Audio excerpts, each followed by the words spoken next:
Channel को subscribe करना ना भूलें और हमारे ताज़ा वीडियो सबसे पहले देखने के लिए बेल आइकन को दबाएं।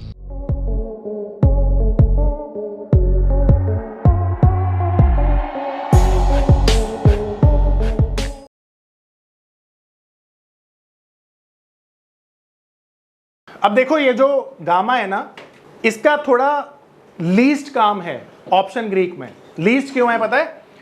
क्योंकि ये डेल्टा में होने वाले चेंज को मेजर करता है। डेल्टा में होने वाले चेंज को मेजर करता है। अब डेल्टा सबसे ज्यादा कहां जल्दी जल्दी चेंज होता है फ्रीक्वेंटली, पता है?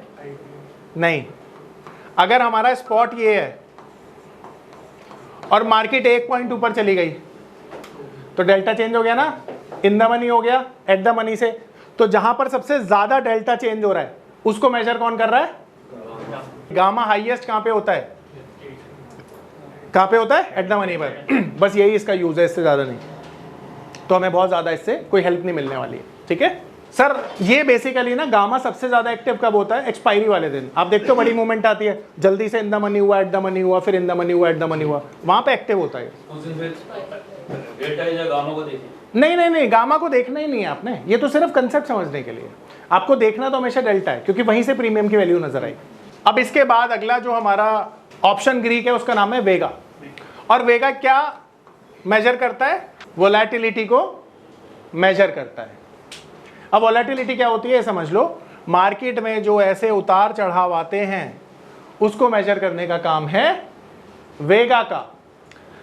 अब यहां पर वेगा को हम दो तरीके से देख सकते हैं। एक तो इंप्लाइड वॉलेटिलिटी के तौर पर, जो पर्टिकुलर स्ट्राइक पर हम देख सकते हैं, और दूसरा अगर ओवरऑल वॉलेटिलिटी को देखना है तो इंडिया विक्स को आप देख सकते हो, जिससे आपको ओवरऑल वॉलेटिलिटी के बारे में पता चलता है। अब मैं आपको ना कुछ रेंज बताऊंगा इसकी। जैसे मैंने आपको बताया था ना कि अगर 18 के ऊपर इंडिया विक्स चला जाए तो क्या होगा? एक क्लियर ट्रेंड मिल जाएगा आपको डाउन साइड का। तो क्लैरिटी कब मिलती है? जब इंडिया विक्स हाई होता है तो वॉलेटिलिटी भी ज्यादा होती है। और किसी पर्टिकुलर स्ट्राइक पे ना, कॉल साइड पे, ये ध्यान से समझना, मेरे शब्दों पर जाना, कॉल साइड पे अगर किसी पर्टिकुलर स्ट्राइक की, एट द मनी की, किसी पर्टिकुलर स्ट्राइक का मतलब है एट द मनी, जब भी एट द मनी पे 14 का आईवी हो जाए तो वहां से मार्केट बड़ा एक मूव देती है। ये एक क्रक्स बता रहा हूं तुम्हें, बहुत हेल्प करेगा तुम्हें ऑप्शंस को जब तुम बाय करोगे तो। ठीक है, तो मैंने क्या लिखा?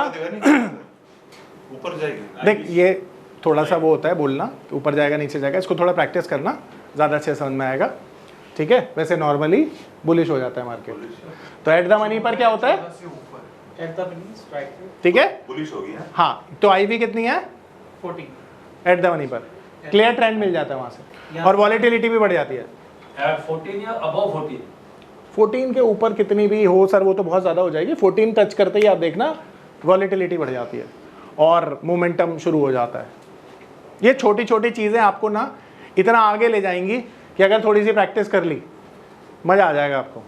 ठीक है, ये वो क्रक्स हैं जो अभी ना इतिहास के पन्नों में ऐसे घूम रहे हैं, किसी तक पहुंच ही नहीं रहे, छपे नहीं हैं। अब यहाँ पर दो चीज़ें। अब ऑप्शन में ना सबसे ज़्यादा लॉस आपको पता है क्यों होता है? क्यों होता है? एक तो टाइम की वजह से और दूसरा वॉलेटिलिटी की वजह से। अब समझना ध्यान से, एक स्टॉक ना 100 रुपए पर खड़ा हुआ है। कितने पे खड़ा है? 100 रुपए पे खड़ा है। अब मैं आपको बोलता हूं, आपने दो स्ट्राइक आपके पास अवेलेबल हैं, पुट साइड पे 80 का और कॉल साइड पे 120 का। अब मुझे एक बात बताओ, अगर आप 80 का पुट खरीदते हो या 120 का कॉल खरीदते हो, तो यहां से 20% ऊपर जाना, 20% नीचे जाना क्या हलवा है? आसानी से जाएगा कोई स्टॉक? एक महीने में भी मुश्किल है। अब मुझे एक बात बताओ, इसकी पॉसिबिलिटी कितनी है कि ये 20% के ऊपर जाए? देखो, मार्केट में तो हर चीज की पॉसिबिलिटी है, पर पॉसिबिलिटी तो कम है। अगर मैं परसेंटेज में बात करूं तो आप बोलोगे सर मुश्किल से मुश्किल 5%। कोई बहुत बड़ी हलचल हो या कुछ जैसे इलेक्शन हो, कुछ ऐसा हो तब तो पॉसिबिलिटी ज्यादा है, पर नॉर्मल केस सिनेरियो में मुश्किल से 5% बोलोगे। तो इसका मतलब है कि अगर आपने ये स्ट्राइक बाय कर ली तो इसके जीरो होने की संभावना 95% है। क्योंकि 5% ही जीतने की संभावना है, तो हारने की संभावना क्या है बाय करके? 95%। तो क्या ये वाली स्ट्राइक आप बाय करके पैसा बना सकते हैं? जवाब है नहीं बना सकते। तो इसमें तो सबसे बड़ा रोल वॉलेटिलिटी का ही तो हुआ। अब दूसरा एग्जांपल समझते हैं कि अगर ये शेयर किसी भी वजह से, मे बी रिजल्ट की वजह से इसके, या इलेक्शन रिजल्ट की वजह से, या कोई अनाउंसमेंट होने की वजह से ये 20% के सर्किट पर चला जाता है, तो आप ये समझो कि जिस चीज की पॉसिबिलिटी 5% थी, वो चीज हो जाने पर कितना बड़ा पैसा बन जाएगा ये अंदाजा भी नहीं लगा सकते हो आप। समझाने के लिए ये बताता हूं कि 10 पैसे की चीज यहां पर हो सकता है 2 या 3 रुपए की वैल्यू पर ट्रेड कर रही होगी उस समय। अगर ऐसा हुआ तो पैसा कितने गुना हो गया? 40-50 गुना, मे बी 60 गुना या 70 गुना। तो ऐसा होने पर लॉटरी का टिकट है ये। तो अब सवाल ये उठता है कि अगर हम एक और स्ट्राइक लें, अगर आपको लगता है स्टॉक बुलिश है और 102 का स्ट्राइक ले लें, तो पॉसिबिलिटी किसकी है ज्यादा? 102 की। तो इसका मतलब है 102 में रिस्क कम होगा, 120 में रिस्क ज्यादा होगा, पर रिवॉर्ड भी 120 में ज्यादा होगा, 102 में कम होगा। तो अब इस बात का सिलेक्शन किस बेसिस पर आप करोगे कि आपको 120 वाले का रिस्क लेना है या 102 पे सेफली खेलना है? वॉलेटिलिटी पर। अगर वॉलेटिलिटी ज्यादा है तो दूर की strike out of the money भी पैसा कमा के दे सकती है, और वॉलेटिलिटी कम है तो पास की स्ट्राइक भी लॉस करके देती है। मेरी बात समझ में आ रही है? एग्जांपल यहां पर दिया है मैंने, 20% अगर वॉलेटाइल हो जाएगा तो लॉटरी का टिकट है, अदरवाइज पैसे को कुएं में डालने वाली बात है। आ रहा है समझ में? 20% से आपको ये तो एग्जाम्पल के लिए 20% है। आईवी हर एक स्ट्राइक की होती है, हर एक स्ट्राइक। मेरी बात सबको समझ में आ रही है? दूसरा इंडिया विक्स ओवरऑल वॉलेटिलिटी बता देती है, ठीक है? इससे आप अंदाजा लगा सकते हो। देखो डेल्टा चेंज होगा, नॉर्मली आईवी तो तब चेंज हो जाएगी जब वॉलेटिलिटी बढ़ेगी। 1% वॉलेटिलिटी बढ़ने पर ये चेंज हो जाता है, ठीक है? अब 14% है ये, अब 1% बढ़ गया तो 15% हो गया ना ये। तो जैसे ही वॉलेटिलिटी बढ़ेगी इस आईवी की वैल्यू चेंज हो जाएगी, उसकी वजह से प्रीमियम महंगे हो जाएंगे। देखो कैसे होते हैं, ऐसे समझो। आज ये प्रीमियम, एक सेकंड भाई, मान लेते हैं आज ये प्रीमियम 120 रुपए की, जो 100 रुपए की स्पॉट प्राइस पर 120 रुपए की जो स्ट्राइक है, इसका प्रीमियम चल रहा है लेट सपोज 10 पैसे, ठीक है? 10 पैसे हुआ। अब शेयर 10 रुपए मूव कर गया और इसकी वॉलेटिलिटी बढ़ गई 10% से, मान लो।